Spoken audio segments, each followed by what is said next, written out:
world leaders gathered for the 2025 Asia-Pacific Economic Cooperation Summit, an annual platform for regional cooperation and dialogue among Pacific Rim economies.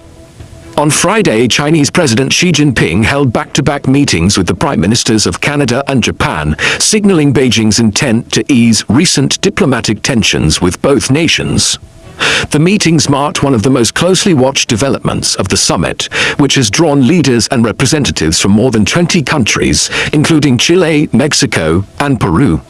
The host, South Korean President Lee Jae-myung, welcomed the delegations at the Gyeongju International Conference Center, underscoring the city's historic role as a hub of cultural and economic exchange in East Asia.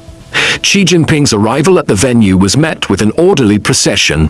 Cameras captured the Chinese leader stepping out of his motorcade and greeting President Lee before entering the summit hall.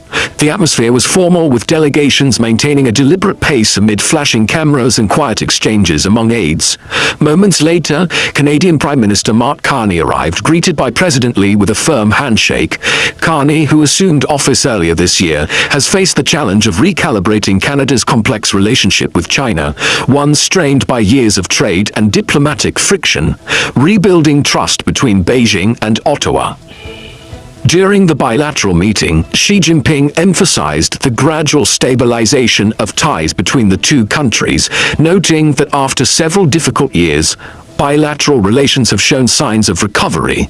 The remark, delivered during the closed-door discussion but later confirmed by Chinese state media, reflects Beijing's cautious optimism toward repairing relations that have been severely tested since 2018. That year, Canada detained Meng Wanzhou, a senior executive at Chinese technology giant Huawei, following a U.S. extradition request. In apparent retaliation, Beijing detained two Canadian citizens, Michael Kovrig and Michael Spavor, accusing them of espionage. Their release in 2021 paved the way for a limited diplomatic thaw, but economic relations have remained tense. Since taking office, Carney has sought to strike a balance between defending Canada's trade interests and engaging China in constructive dialogue. In July 2025, his government imposed an additional 25% tariff on Chinese steel imports, citing concerns about market flooding and unfair subsidies.